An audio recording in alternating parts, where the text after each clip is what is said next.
Speaking with TJ Walker, the show where we dissect how and what world-class leaders communicate. Do you believe that PowerPoint causes death? Well, you're going to want to listen to today's show because our expert really knows about PowerPoint and how to make it effective. You won't suffer that death by PowerPoint, and you won't just get by. If you follow her techniques, you'll actually be great when you deliver your next PowerPoint. You'll definitely be more persuasive, and you won't be one of these horrible hacks who just uses a PowerPoint slide as the poor man's, the poor woman's teleprompter. Whatever you do, don't do that, folks. Ellen Finkelstein is with us today. Those of you who have followed PowerPoint over the years and its evolution, you know who she is. She's written countless books on the subject. She sold hundreds and hundreds of thousands of books on the subject. She's one of the very few PowerPoint MVP, most valuable professionals in the world. There are less than a dozen of those in the world. She's in webinars, online courses, speeches, trainings, you name it. She is omnipresent when it comes to sharing her expertise on speaking effectively using PowerPoint and communicating effectively. I'm very happy to have her as a guest today. So tune in now for my conversation with Ellen Finkelstein. Ellen Finkelstein, thank you for being our guest today. How in the world did you decide to become an expert on PowerPoint? That's not something most little boys or little girls grow up aspiring to be. Actually, it's a funny story, TJ, because I didn't aspire to it at all. It happened almost completely by accident. And it was just that I had the nerve to say I knew something I didn't know. So I had written a couple of books about AutoCAD, which is a drafting program. And a different publisher, McGraw-Hill, asked me if I would write a teacher's manual for a book on PowerPoint. And that basically meant questions and answers, which was based on the book. So I said, you're going to give me the book and then you want me to write questions and answers based on it? And they said, yes. And I went, oh, I know PowerPoint.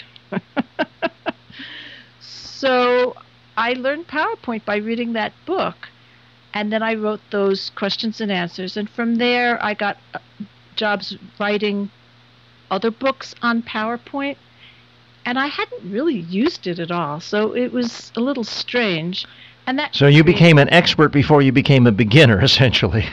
Something like that, yes, something like that. I had some experience writing, but I didn't have experience with PowerPoint.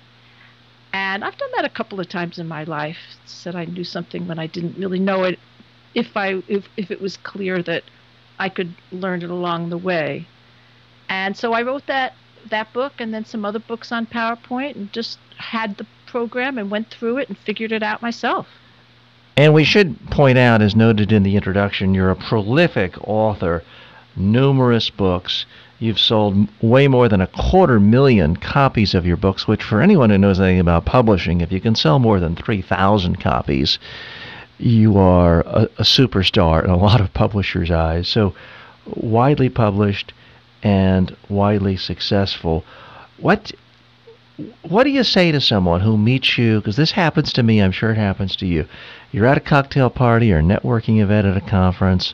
They find out what you do, and they say, oh, I've got to do a PowerPoint next week. Any quick tips? How do you distill your dozen or so books down to just that thumbnail 30-second handful of tips version? First of all, there are two parts to it. PowerPoint is not the only part of presenting, of course, as you well know. So I really like to break it up and talk about what is your goal, what are you trying to communicate, and those are the first things anybody needs to be thinking about. Who's your audience? And once you're pretty sure about that and the real problem, the real problem is just the slides, I actually have a system that I teach. It's called Tell and Show, the Tell and Show method. And it's based on some research done by a professor at Penn State's School of Engineering. He called it assertion evidence because he was doing scientific things. But the basic concept is that you make an assertion on the slide and then you show evidence for the assertion you've made. And in his case, it had to do with engineering. And I call it tell and show, which is basically the same concept, but a little bit snappier, I think. And so it says that on the slide, you say your point and then you show it. And I usually use a slide of a little boy, cute little boy, with an open picture book, a big picture book. And on one side, there's the text that tells the story. And on the other side, there's this big picture that shows the story. And I use that image to show my point. So I'm telling my point, and I'm also showing the point. And there's a corollary of that, and that is, as much as possible, you put one point on a slide. So you tell one point and you show one point. And now, everybody says that. I say that. I actually follow that principle when I'm giving a PowerPoint, but I never, ever, ever see any clients do that. How do you actually get people to follow that rule? Well, I do some one-on-one training with people, and we make over slides, and you almost have to show people the before and after for them to get it and to see how easy it is to take one slide with many points on it and break it up into as many slides and then some way visualize each one of those points. And that's not to say you don't sometimes summarize, make a list of things. Occasionally you do. But as much as possible, you break it up. And people are sometimes concerned that it'll take longer, but it doesn't take any longer to show 5 slides with 5 points than it does to show one slide with 5 points. You're still saying the same content. So when people see the difference, then I think they get it. Now, Ellen, you're a subject matter expert. You are an expert in PowerPoint, AutoCAD, presentations. But I really think of you as sort of an information entrepreneur. I feel like I've known you for decades. It seems like I've been on your newsletter list and have known of you for what seems like 20 years. You speak and present in a lot of different ways. I'm interested in how you differentiate your preparation, what's different about how you speak, because giving a keynote speech is different from giving a half-day or day-long workshop. That's different from a teleseminar. That's different from a 60-minute webinar. That's different from how you communicate in your membership site. So you have all these different ways of sharing your expertise. Walk us through how you prepare each one a little bit differently. First of all, I do give clients a form that they can use to prepare, and I use the same type of form. And there's a short version of it and a long version of it.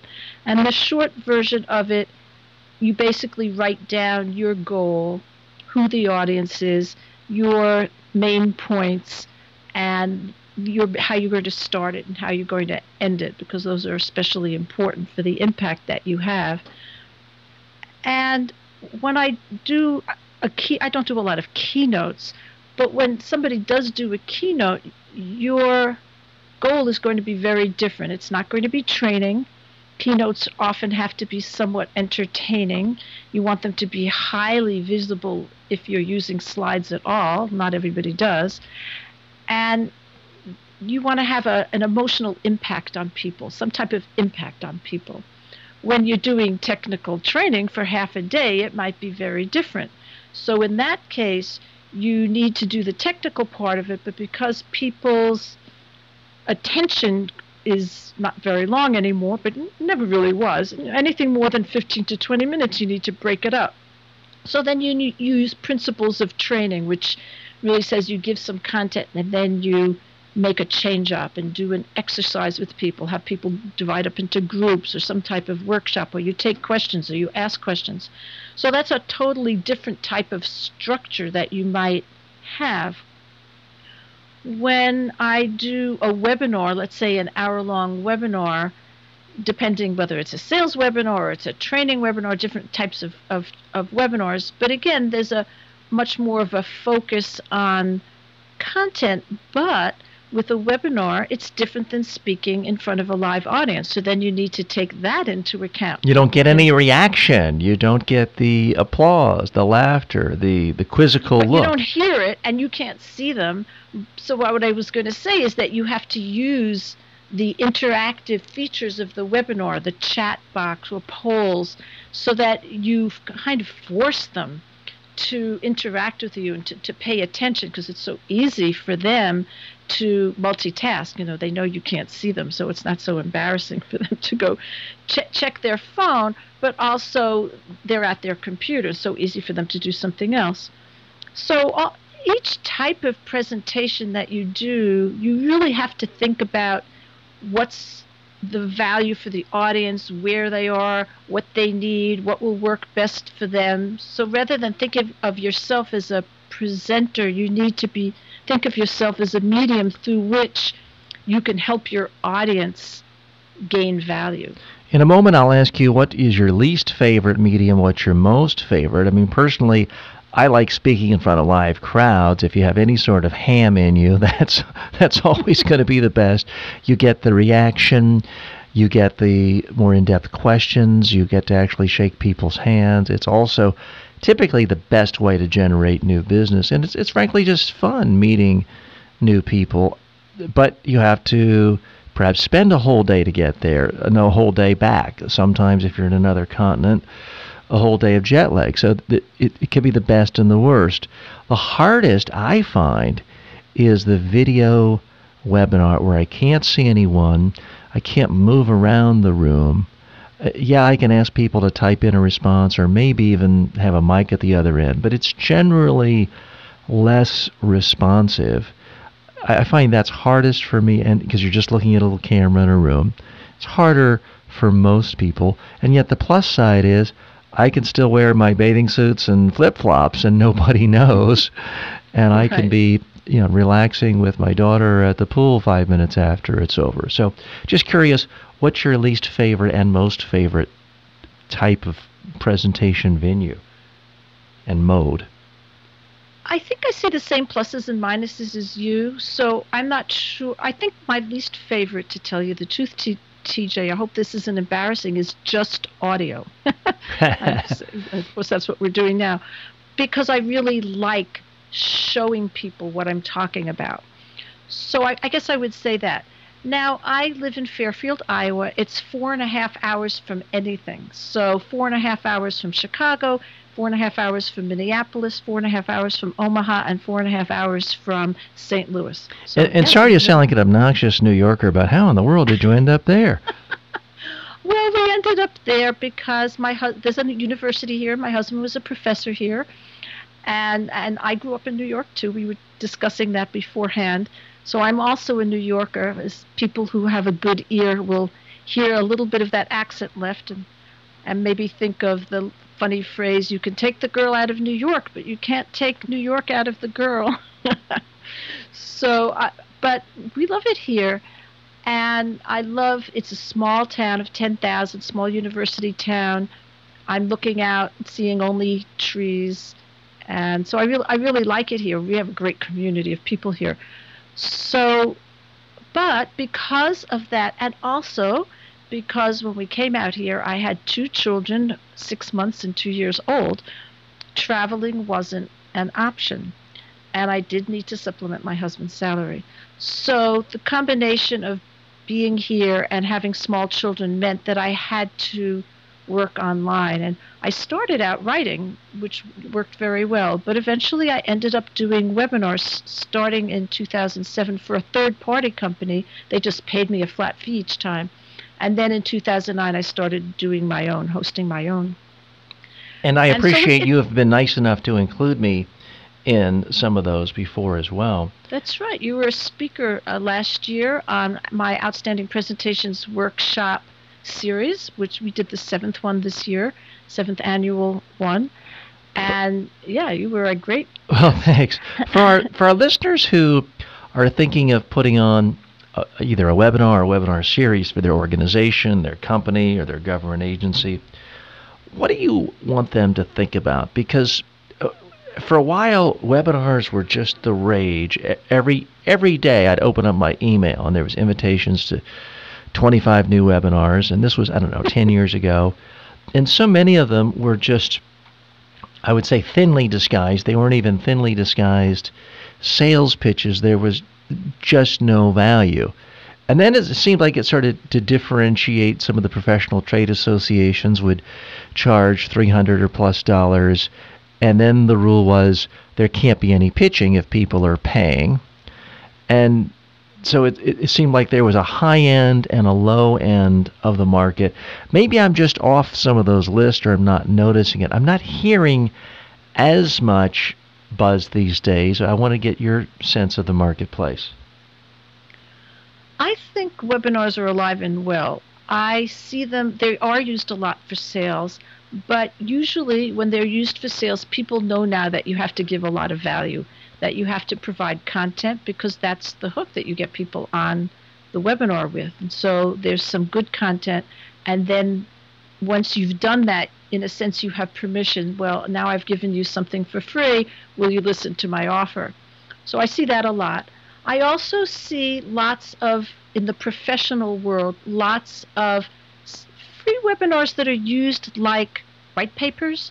So there really isn't any selling at the end, but there is a free offer to get onto your mailing list. Now, a good example is Training Magazine, which has something called Training Mag Network. And they offer free webinars, I don't know, 3 or 4 times a week, a lot. They're all free. They're all up there forever. But you have to opt in to access it. And people do it for for the exposure. So I just did one for them 2 weeks ago, and we got 2,849 people to register, which is astounding. They said they thought it was a record. And we had over 500 people live on the webinar. And for any of our listeners who haven't put on a webinar lately, that's fantastic. I mean, there's so much free stuff out there. If you can get 5 people, that's it. And I'm embarrassed to say this, but I've put on webinars, this has been many years now, where I had 1 person show up. And that's... Talk about feeling awkward and phony and contrived lecturing to 1 person. No, that's happened to everybody, TJ, so you shouldn't feel embarrassed at all. And they have been doing this for a long time, so they have an amazing marketing system. I would say out of those 2,849 people, about 350 came from my promoting it as well. But then I made a free offer, and that brought over 200 people onto my email list as a result. So, and then they have little groups in there in the network. It's its own social media thing, and they're little groups, and I can post there. So it's great exposure for me. And so that's something that people are doing, I think, in the industry, in different specific industries. I'm sure somebody's doing that in the insurance industry, and somebody's doing that in the who knows what. I know somebody who does that in the yoga teacher industry, for example. So you put on free information, and then at the end, people just make a free offer. So you're right that there are also, I've also done webinars. Remember I mentioned I started doing third-party webinars, and they paid me, and so those people who attended paid for it. And I did a couple for an organization called, I think it was called, like the Chief Financial Officer, CFO Magazine. And they would charge. I smell money there. That sounds like a good one. Yeah, exactly. And in fact, I got some clients that way. But they were paying me, and the people were paying to hear it, and so I couldn't make an offer, but I could get exposure. So I think webinars are used in a lot of ways. And in your mind, what's the difference of a webinar versus a live online training versus just an on-demand training? I know you have online courses. I have online courses. You and I have not talked about this, but I'm guessing you maybe have some of the same problems I do, which is I give great content and great insights and lessons in my online courses, video-based, and I give people the same thing they get if they hired me for a day and paid, a lot of money. The problem is with online, I can't be there to force them to stand up and speak and video record and watch themselves. Therefore, I don't really think I'm helping them get that much better. How do you help? Do you have similar frustrations with online training, and how do you actually get someone to take your knowledge and recreate their slides to make them great, and to make, more important, to make their presentation great? I definitely have the same frustration, TJ. When you give somebody a basically self-study course, a lot of people will buy it and not do very much with it. The more they pay, the more likely they are to actually do something with it, to tell you the truth. But and I'm that way too. I have a lot of things that I've bought that I never actually implemented. So it's definitely an issue. One thing that you can do is to have a community. So I often use a closed Facebook group, but you can have your own discussion forum that you host on your website, and there are third-party places that do that too, that host an environment. Coaches sometimes use this, where people can have discussions and people can ask questions. And it's very similar in a sense to a learning management system and LMS. So, in fact, you can give people tests if you have a facility like that. So there are things that you can do that engage people on an ongoing basis, because the people who implement it are more likely to recommend it to other people because they got more value out of it. Let's go deeper in an example. For example, you have a High-Persuasion PowerPoint presentation program, and we've linked to that in the show notes as well. How do you use these tools for a program like that? These are videos, so it's a self-study program, but they also get an invitation by email to join a Facebook group. Mm-hmm. And on the Facebook group, they can ask questions as they go along, and they can actually answer other people's questions. They can communicate with other people. So that hopefully helps people implement it. But you can't force them to, you're right. And how do you go to get enough people into a Facebook group so you get past that initial threshold of seeming real? If one person, it's like a restaurant. Somebody pops into a restaurant, it's completely empty, could have the best food in the world, they pop out. No one wants to go into a restaurant that isn't already crowded. How do you get that first crowd into your private Facebook pages? You just have to keep promoting it over and over again, so you kind of relaunch it, is what I would call it. And the first time it might not be that way, but over time you can get more people into it. I can't say that all of my private groups are wildly active, anything like that. So I think it's a frustration that a lot of people have. And another thing that you can do is just offer people the opportunity to work with you one-on-one. And sometimes people realize when they buy a course like that, there are people who like to learn on their own, and then there are other people who say, no, I need to go to a class and have somebody teach it to me. And sometimes people realize they would like to do it on their own, but it's not going to happen. They don't have the initiative to really go through the material and implement it unless somebody is holding them accountable, as you mentioned. How do you balance what people say they want versus what they say they're trying to accomplish? I'm always a bit perplexed by people who come to me and they'll say, well, TJ, you're the big media training expert and you've trained all these celebrities and presidents of countries and you're an author. We want you. By the way, we want to do it just a half day, and we want 3 executives, and we want each one of them to have a private 90-minute segment. And I'm like, whoa. You just said you wanted to rely on my expertise, and you're now trying to structure every second of the day, and you're doing it in a way that I think would basically destroy the ability for your people to learn. So it's a bit awkward. At some point, the client is the client. On the other hand, what people think they need and think they want are often very different things. I had to imagine it's that way with PowerPoint too. They may come to you and say, well, we've got these 50 slides, and they've each got 89 bullet points on them, and legal and investor relations and marketing have already signed off. Now we just need you to give them a facelift. At that point, isn't it almost impossible for you to do anything that really is going to help them?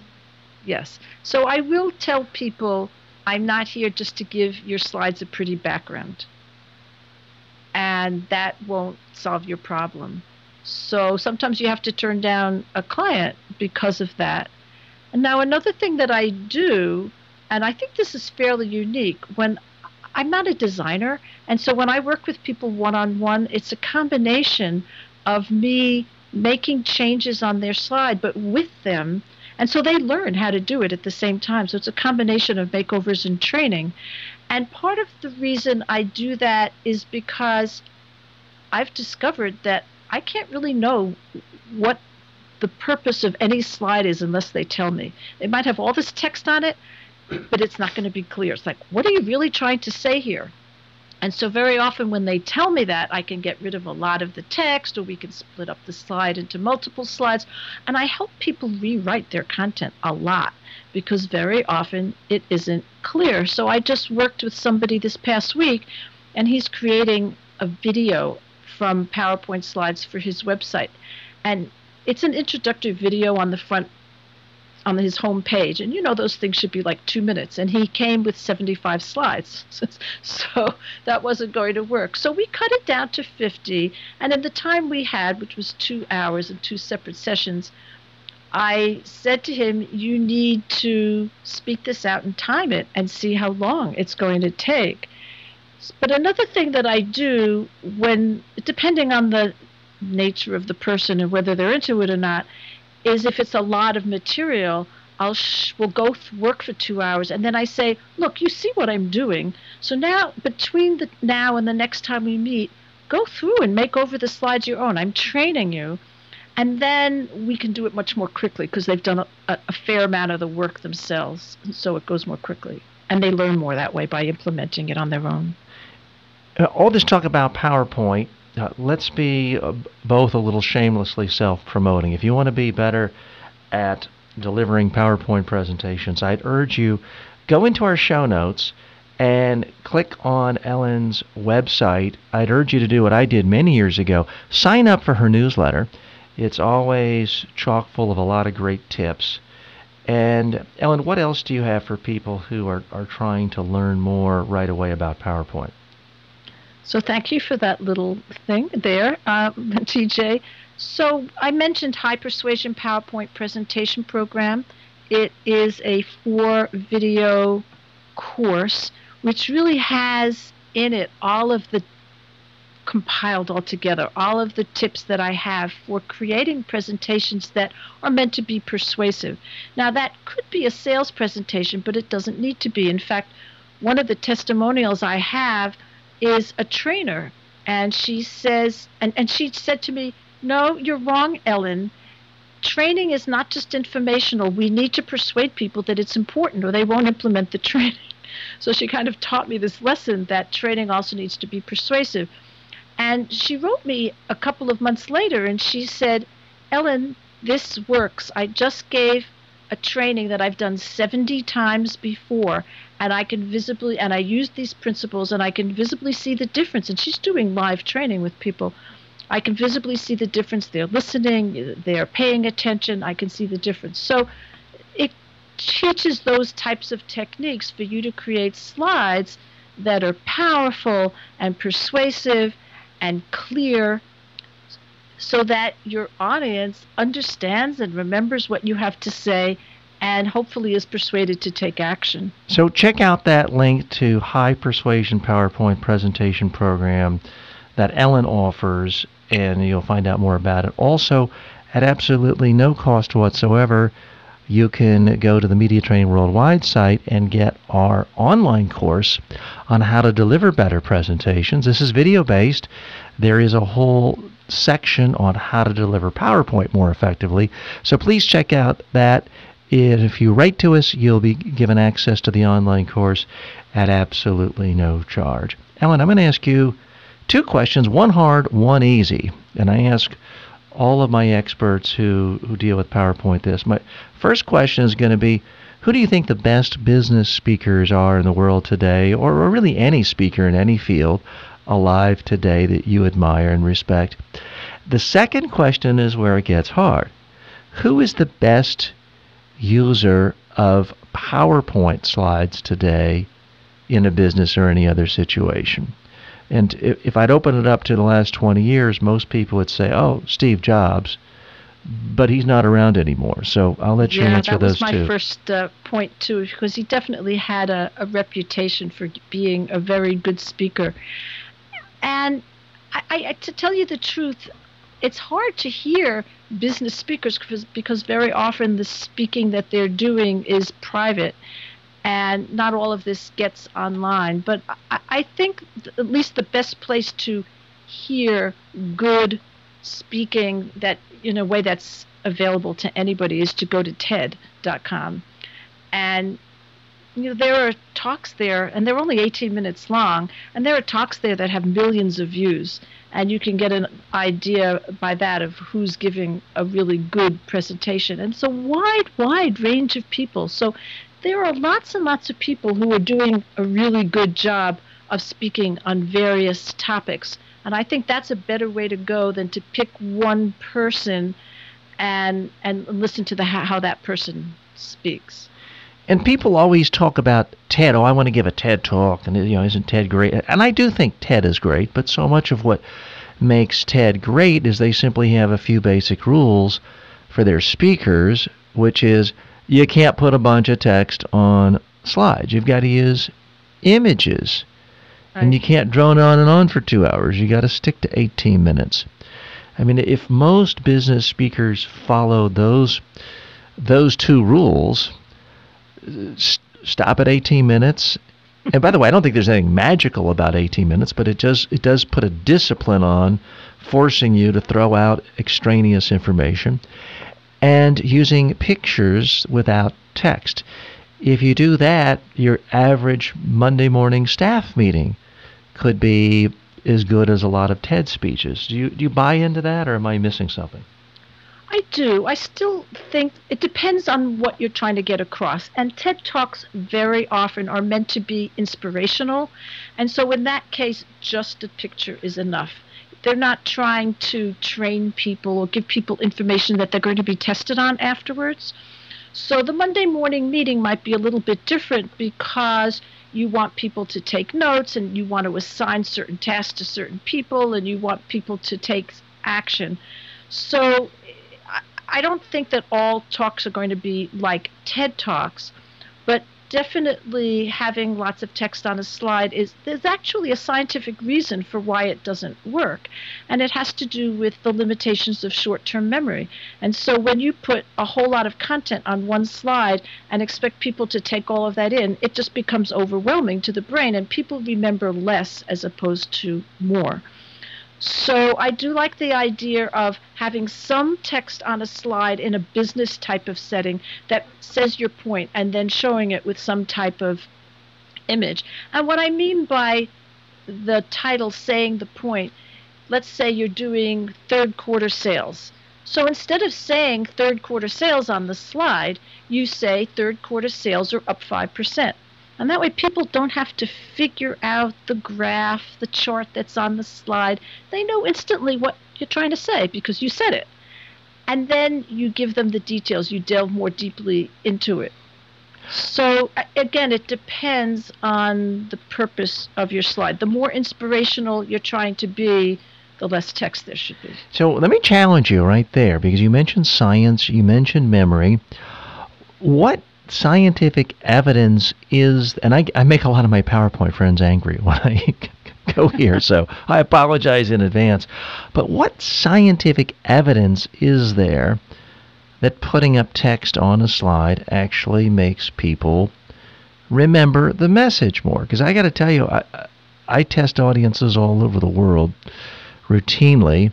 Nobody ever remembers a slide with text in it. They only remember pictures. And using your example of third quarter results up 5%, wouldn't it perhaps be a greater trigger to the memory to say, this represents last quarter, and put up $1. And say, this represents this quarter. Here's $1 with a nickel on top. Yep, we're up 5%. Wouldn't that perhaps make that idea more memorable? It would, but in many cases, the requirement in that business situation is that people see the numbers for the different divisions in the company, and they actually see the numbers. So again, it just depends what your goal is and what information you need to impart. So when Michael Alley did his research, most of the research that's been done has been done in an academic setting. And Richard E. Mayer is another person who wrote a book called Multimedia Learning. And what they did was they tried different configurations of slides with Richard Alley and Richard E. Mayer. It was just computer-based learning, not PowerPoint specifically. But they did different configurations of the same knowledge and then tested different groups of students and compared how well they did on the tests. So I already told you what Michael Alley said. Richard E. Mayer said that, and he talked about the value of having auditory, because he's talking about computer-based learning. So if you say something and then you show a picture of it, that works very well also. So he just said things have to be close together if they're related, and you can't have too many words also, that kind of thing. So there's been quite a bit of research. There's also research showing that animation usually reduces learning because it's distracting. So well, that's my next question to you. What do you think of Prezi? Oh, so first of all, Prezi does a very specific type of, it's not really animation, it's more like what you would call in PowerPoint would be a slide transition between the different things. A lot of people find it dizzying because it always kind of zooms out and zooms in. And actually, the latest version of PowerPoint has something somewhat similar where you can have pictures that show each section, and then you can zoom into them and zoom out of them. But I find it a little difficult to work with just conceptually, and it is missing a lot of the features that PowerPoint has, such as complex hyperlinks or even animation on one slide. So you just bring up a fascinating side issue there, hyperlinks. I certainly understand if you're emailing someone a slide deck and they're looking at it on their laptop, their computer, having hyperlinks would be great. If you're projecting it onto a 50-foot screen and you're in front of 400 people, there is zero use of a hyperlink at that moment because people can't jump out of their seat, run up 50 feet, and touch the screen. And that begs the question, should you have one slide deck for both purposes? Again, it's an area where I've been wildly unsuccessful is getting my clients to buy into the idea that you should always have two completely separate PowerPoint presentations. One that you're projecting only when you're speaking in front of an audience and you're standing up and it's on a screen. A completely different one that you're emailing or giving as a handout or putting on a website. But I'm interested in where you fall on that divide. Overall, I agree, although I think there are some simple ways to create the second one. But it depends how interactive you want to be. So, for example, let's say you're doing a sales presentation and you're speaking to 5 people, the sales manager and 4 salespeople, and you have prepared pretty much, and you're selling software, and you've prepared slides on pretty much everything, but you're not quite sure what's important to them. So at the beginning, you can show them a slide and says, these are all the modules that this software has. What are your problems and what's most interesting to you, and what would you like me to cover first? And they can say, well, we would like to cover topic C. And you can just click on it right there and go straight to topic C. So by doing that, you create a menu. And it's also a nice way to create interactivity while you're speaking, asking the people in the audience what they want to hear and when they want to hear it. So not all presentations need to be linear. So that's one point. Now, for to make your point, I'm just going to give a cautionary tale here. So there's a story about the Challenger, which was the rocket that blew up, unfortunately. And there was a slide that somebody presented, we don't really know who, to people at NASA saying that the heat tiles had not been tested to the level, to the temperature that they were going to undergo actually out in space. And it was an awful slide, all text, and the main point was like the last line of the text, so it was really unclear. But we don't know what the person actually said. The person might have made it clear live, but that presentation was sent around to people who didn't attend the meeting. And as a result, there was no way that they were going to understand the point. So when you have any time that you're going to send around your slides, since you shouldn't put all of the text on the slide, that you need some way to give people what you're really saying. And there are several ways of doing it. A simple way to do that is to put the text of what you're going to say in the notes pane in PowerPoint and send people what's called the notes pages. So they get a PDF with a picture of the slide and then all of your notes. And that way they get the entire thing. If it's something mission critical like that was, I would recommend taping, doing an audio tape or a videotape of the whole presentation, and you could add audio files into each slide so that people get the same type of experience and they hear what you said. It's a great idea. I recommend it to my clients. I personally do it, and I'll do the video as a rehearsal for the speech I'm going to give in real life, so there's no wasted time.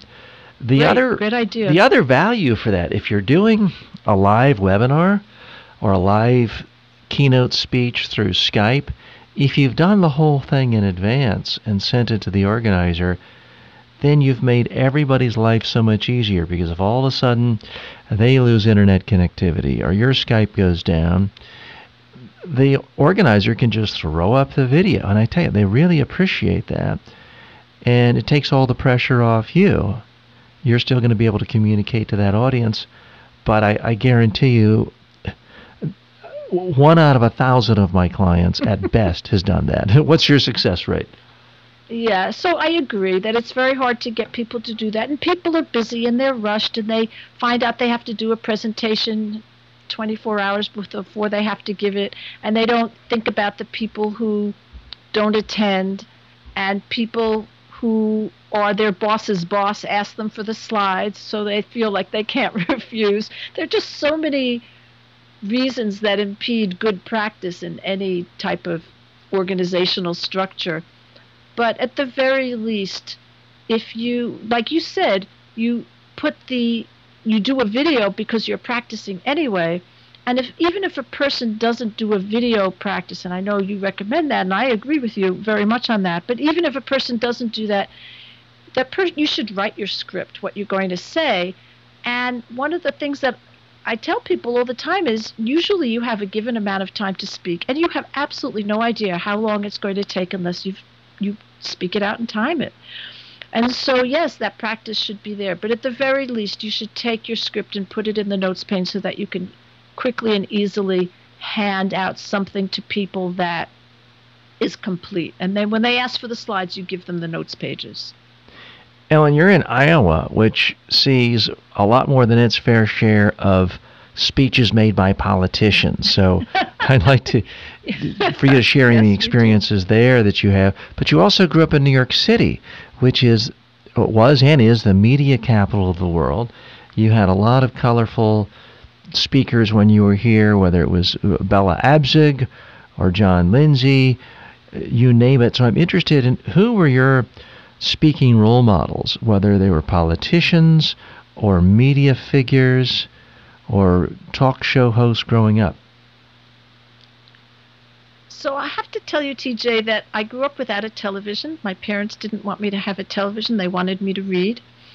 And I certainly... I guess they're happy you've now written dozens of books. I guess so. And I certainly wasn't paying attention so much to speeches, but more recently, of course, I have. And there are certain people, politicians, who I've found inspiring. Barack Obama, for example, is well known for the fact that he was it was pretty amazing that when he was a junior senator, I think he had 2 years of experience, and he was able to go to the Democratic convention and give a talk that was so inspiring to people that it launched his whole career. And so that's... And he was a state senator, we should point out. I mean, he wasn't even in the U.S. Senate when he made that keynote speech in 2004, and it did, in fact, skyrocket his career. Right.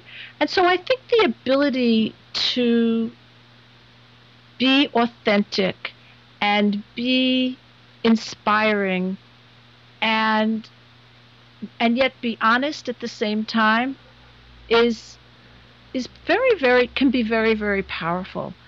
And so you need to think about what your goal is, what people need, and how you can inspire people. And there's an arc when you do something that's meant to be inspiring. There's an arc that you create. You start with a problem, and then you talk about the solution, and then you might talk about the obstacles to getting the solution, and then how do we overcome those obstacles. And by the end, you should have people really inspired. I want to zoom in on one phrase you just used, one word, authenticity. You said speakers have to be authentic. You hear that all the time, but it really means different things to different people. Now, this show is not a political talk show, and we're not here to persuade or push politics on anyone. But in this year's presidential race, there are tens of millions of Americans who think that Donald Trump speaks with an authentic voice that's so refreshing, not politically correct, not the usual claptrap. And there are others, myself included, who think that he is the most inauthentic human being in the history of the world. So it does beg the question, what is authenticity? Well, I think that Donald Trump has a career in show business, but he has his business career, but also has his career in show business that taught him how to speak in a way that attracts people's attention, even though, and have people believe him, even though nonpartisan fact checkers say that he's not telling the truth. And of course that is disturbing, the fact that people will believe something that's not true. And it's possible, and that's how it just shows how speaking can be so powerful, both for good and for bad. And we've seen that over the years. You know, there are lots of people that you can talk about Hitler, for example. I'm not comparing Donald Trump to Hitler, but I'm just talking about people who used speaking to convince people of things that, really weren't true, to frighten people, for example, that kind of thing. And then you can talk about people like Winston Churchill, who also, in a sense, frightened people a little bit, but to do it for good. And so we do have to be careful as an audience, especially in political speech.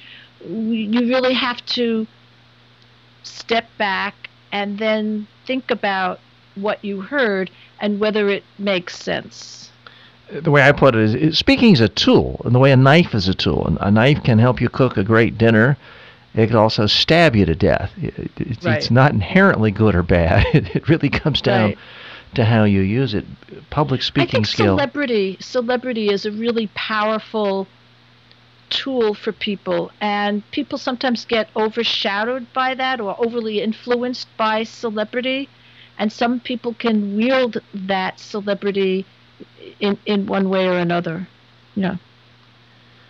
And I realize you probably still don't watch 12 hours of TV a day, even though you are an adult and can do what you want. But is there a particular celebrity you think really communicates with authenticity in a powerful way, whom you respect? I mean, for many years people would say that about Oprah.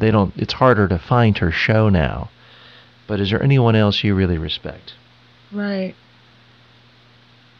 I think I'm going to pass on that because, first of all, I don't watch that much TV. And a lot of the people that I do watch are comedians.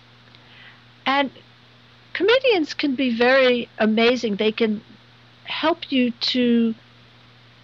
they can give you insights into things while you're laughing very hard. And so I really respect the comedians who do that. And there are a number of them. Oh, comedians I have tremendous respect for because in a sense it's the hardest type of public speaking. The average business speaker, you go to a convention or a board of directors meeting, as long as you don't bore people to death, everybody loves you. With stand-up comedy, the audience's attitude is, Ellen better make me laugh every 10 seconds or I'm going to hate her and boo. That's right. Pressure. It's very difficult. It's very difficult. And there is pressure to be very coarse because that can make people laugh. So I really appreciate those comedians who try to provide some type of more meaningful insights. And when you look at the contemporary political scene in America today, it's often the comedians driving the show and able to get to, I think, more essential truth better than a lot of so-called straight journalists. Many commentators have noted that if you were just to watch Trevor Noah on The Daily Show, Bill Maher, Samantha Bee, you might have a much better insight into the candidates than if you watch CNN or MSNBC or certainly Fox. Jon Stewart was a good example of that when he was doing the Daily Show. Yeah, absolutely. Tremendous passion, obviously very funny, and really talked about important stuff. Other than the 2 times I was on the show and they made fun of me, but no, they were nice to me, and but that was a fascinating speaking experience. The Daily Show came and I spent 2 days in my training facility interviewing me. This was back when they did long form interviews, like they were surprising people and they made people look like idiots. It's now been like 10 years ago, but it was a fascinating experience. And I mean, they spent more money and effort on a 3-minute bit than a lot of movies. It was a big production. Wow. What other comedians do you like? Not only their comedy, but their political messages. It doesn't have to be that, but who else do you find inspiring? So you mentioned who were the 2 you mentioned? Well, Samantha Bee, but by the way, I got to spend a day with her once. She had been hired to be a spokesperson for, I don't know if it was Clorox or some company to clean the germs off your kitchen counter and floor, and she was hired to do a satellite interview saying, the 2-second rule isn't real. If you drop your food on the floor, you really can't eat it. So I did a rehearsal with her in my studio, and she was, as you can imagine, a delight and a joy to work with. Any other comedians you like who you think are really great communicators? There's one whose name I can't think of. I think he used to be on the Today Show, and he does, what's it called, the Tonight Today or something like that. You're talking about Seth Meyers or Stephen Colbert? No. He has a show on now, and he does these long form John analyses. Oliver on HBO. Yes, John Oliver. He is fantastic. So I really like it because he's very funny, but he goes seriously into these issues and does a huge amount of research and really makes you think about things. And they're not overtly political left or right necessarily, but they're very, very powerful. He did one on waste of food that was very powerful, for example. So I like him a lot. He goes really, really deep, quite often in esoteric, yet highly important public policy issues. And I think it does show that it's not about being short.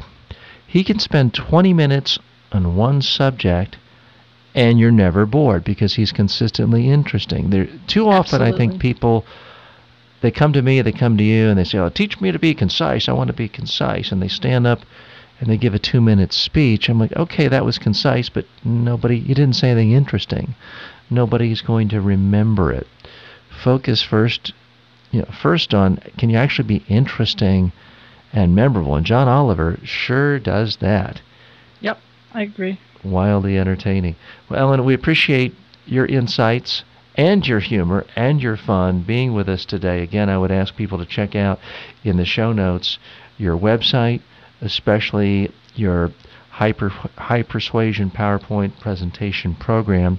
Can you leave our listeners with just one final tip on how they can make their own next PowerPoint presentation more effective?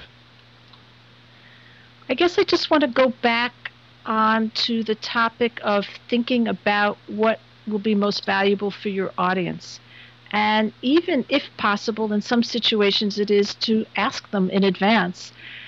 I recently had a speaker tell me that she had an experience where she went in to do some training and the bosses had come up with a list of things that they wanted her to teach, and she went into the classroom and they said, "If you're going to teach that, we're going to revolt." That's a great way to start the day. Into a training job, yeah. But the point is that you really need to find out what is going to be helpful for people, useful for people. And if you want to change the world and you want to make the world a better place, however small or big you're thinking, you need to know where people are now and what will help people move forward. So just always start with the needs of the audience, and then on top of that, think about your goal, and then make sure everything you do is in alignment with that. Ellen Finkelstein, thank you for being our guest today on Speaking with TJ Walker. Thanks for listening to Speaking with TJ Walker.